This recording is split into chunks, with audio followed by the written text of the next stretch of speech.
Hey YouTube, this is Dr. Wanda. This is our Thursday chat. So, today, what I want to talk about is something as simple as food. So, I guess in a way, it was a blessing to meet a family that came here from the US with the intention of moving here. They said they had done some research. I don't know how extensive that research was, but based off of our conversation, um, I would gather it wasn't as deep as it needed to be. And one of the things, I don't want to get off into bashing them or even revealing who that specific family is, but they really, for a while, trended real heavy on um, YouTube with their displeasure with Ghana. And one of the things that they were most angry about was the food. I knew when I met them that they were in trouble when they said that they enjoyed Ghanaian dishes, but their children preferred American food. They wanted things that was back from the U.S. So I've long wanted to have this talk. And because I'm in Ghana, I'm a director towards Ghana. But truthfully, if you're coming to the continent, period, you're going to run into this problem. If you are leaving the U.S. with the hope and expectation that you're going to find a mini America in terms of the value menus, the fast food restaurants, the greasy spoons, you're making a grave mistake. That's not going to happen, and you're going to be very disappointed.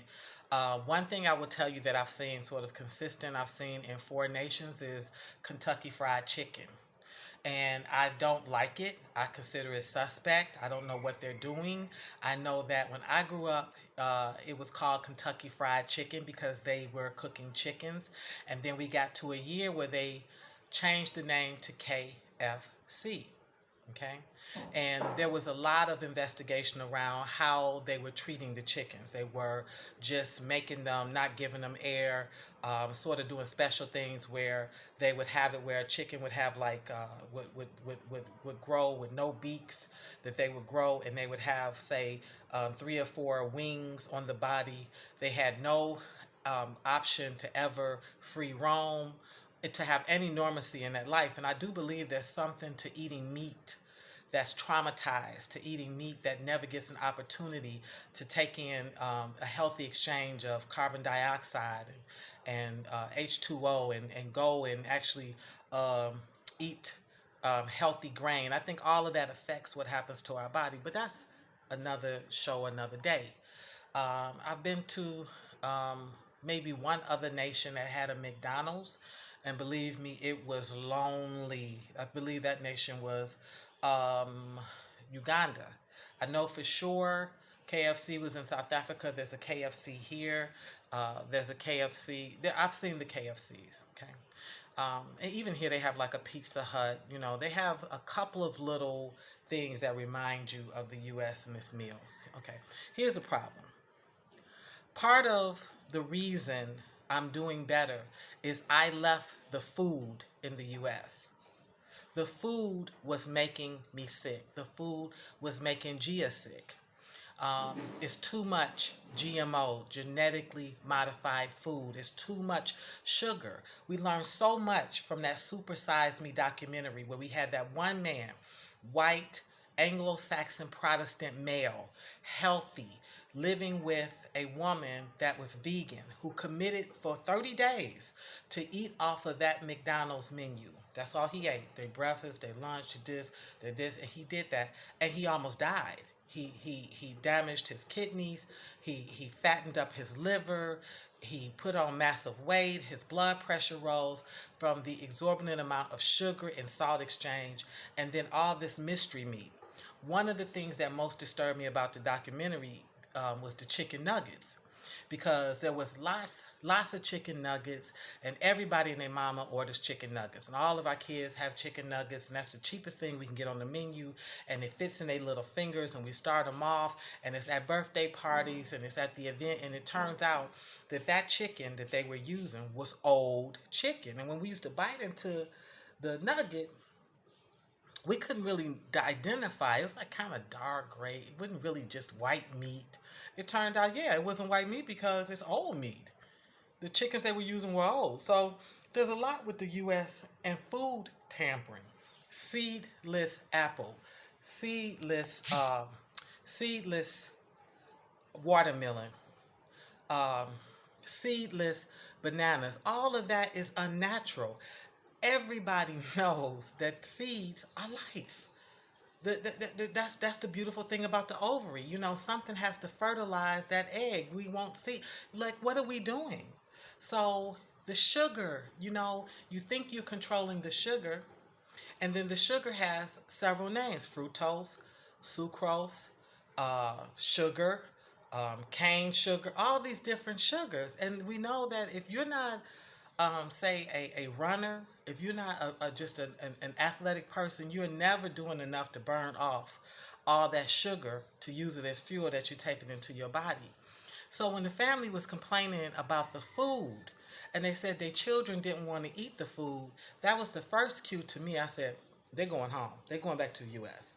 Because here, a snack, if you ask somebody for a snack, if you ask somebody for food, they're going to give you a meal. They're going to give you plantains. They're going to give you cassava. They're going to give you garden eggs. They're going to give you greens. They're going to give you with, you know, their greens is contombre. They're going to give you or kodameyer. They're going to give you turkey berries. That's food. They're going to give you some sort of carb, and it's going to be fufu, banku, okay? Um, it's going to be what's that other one? Kinke. It's something my husband can eat every day. That's what they're going to give you. They're going to give you meat. They're going to give you goat. They're going to give you lots of fish. I find Ghanaians to be very high pescatarians. Seafood, fish, shrimp, uh, um, snails, oysters, um, just octopus. These are the type of things you're gonna get. You're gonna get some organ meat, a little bit of liver. A little, you're gonna get that, and you're gonna get some chicken. All this is free roaming chicken. You're gonna get some beef, but they're eaters of beef. But my point is, this is food to them. So what's not food to them is pizza. That's not food to them. And the one interesting thing about Ghanaians, and I actually have grown to like it about them, is that they actually are a group that like their own cuisine. They like their food. They love their food. So you're not going to get them to really, even if you bring this stuff here, even if it was here, even if they were working in the restaurants here, they're still going to eat their own food. Like, they're going to pick jollof rice. They're going to pick egg stew. They're gonna pick uh, um, green, green. They're gonna pick that over anything that we bring here. So they're not interested in that. So that's not here. So you can't come to Ghana hoping to find mini America. Their spaghetti is not your spaghetti. It's not an Italian style spaghetti. Their soup, their stew is not your soup and stew. You're not gonna find macaroni and cheese. You're not gonna find dressing. You're not gonna find smoked turkey tips. You can find cooked turkey tails. You can find those. I have had those. I'm not really into eating anybody's tail, but I did taste it. It was delicious. No lie. It was delicious. You're not gonna find that stuff. And here's the biggest thing you're not gonna find. You're not gonna find hot stuffed Cheetos. You're not gonna find Doritos. You're not gonna find all this processed stuff that we've been eating that have made us sick. There's a reason we have diabetes off the chain. And it's because of that diet that is absolutely full of sugar and carbohydrates. Here's what happened when I came here. Even with me in awareness trying to control it, one thing I know for sure: if you strip the whites out of your diet, you will automatically increase your health. White sugar, white flour, white potatoes. These are three things that are low in the Ghanaian diet. So as soon as you strip those things, your health shoots up. Okay? Usually, the salt that they put into a food is connected with the food. So they have a stinking fish, they have a salty fish that they put in and they mix it in, but they don't put that in and then add more salt. They have a way of working with the salts that's already in the meat, that's cured in the meat, that give it flavor. The other thing that the Ghanaians do that helped my health go up, helped Gia's health go up, is that the food is the medicine. The medicine is built in the food. So you eat lots of garlic, onion, ginger. Three things that clean out mucus. For sure, ginger will clean out the mucus in the whole respiratory system like that. Garlic is called the Russian penicillin. It is one of the biggest antifungals. It kills it. In fact, I remember being at one point, I fallen into a layoff, and I didn't have the money to go to the gynecologist, but I felt like I had gotten a bit of a vaginal infection. I took a garlic clove, punctured it, inserted it into the vagina, and it killed off the bacteria and helped me get that healthy pH balance back. And this is just an old trick that the elders used to do. Um, you know, back in the day before folks was running to the hospital all the time. Uh, Garlic, ginger, onion. Onion is excellent for not only your lungs, but it's beautiful for your stomach. So these are things that take care of your mucus in your respiratory system. And then you have the power, the absolute power of their peppers: negro pepper, alligator pepper.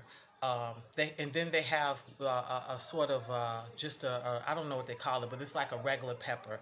And instead of laying it on top of food like we do, it's built into the food. So what happens is you're passing a lot. It goes in and it literally helps you clean out your intestinal tract. Now all this might be like, oh, where's the doctor going? This is where I'm going. You need to come to Ghana with the mindset: when in Ghana, do as the Ghanaians do. And initially, your palate will struggle. You're gonna miss things. As I'm speaking now, I've been black my whole life. Ain't nobody never gonna take the taste of greens with smoked meat out of my mind. But if that's what's making me sick, it can go. Now that's not what completely made me sick. It was the diet holistically in the U.S. But when me and Gia hit the continent, this is South Africa. Well, no, no, let me not lie. Ghana, Uganda, Tanzania, we always drop weight. And we drop weight because those things, the whites, are immediately stripped out and the sugar is lowered. And when you getting eating sugar, you're getting it from natural sources: coconut, papaya, banana, pineapple, star fruit, jackfruit. You're getting it from natural sources. So not only do you get the nutritional value, but you also get the gut health and the respiratory cleaning, as well as the fiber, and then you get the fullness. Now all of these things are antioxidants in their own way. They do things to make you look better, to clean out your skin, to clean out your guts, to clean out your mucus. And so it's worth the sacrifice. Why get on a plane and come from the US and immediately be frustrated because you can't find Cheetos, McDonald's, pizza, and chicken dripping in grease? Why not take advantage of the experience of being someplace that is voted the second most organic nation in the world? Uganda is like first. Ghana is not too far behind. High with fish, and anytime you're getting that omega-3, you're getting heart healthy food. Why not do that? So I really want to make a plea to uh, the returning African, the returning black, the repatriate. Change your mindset about food.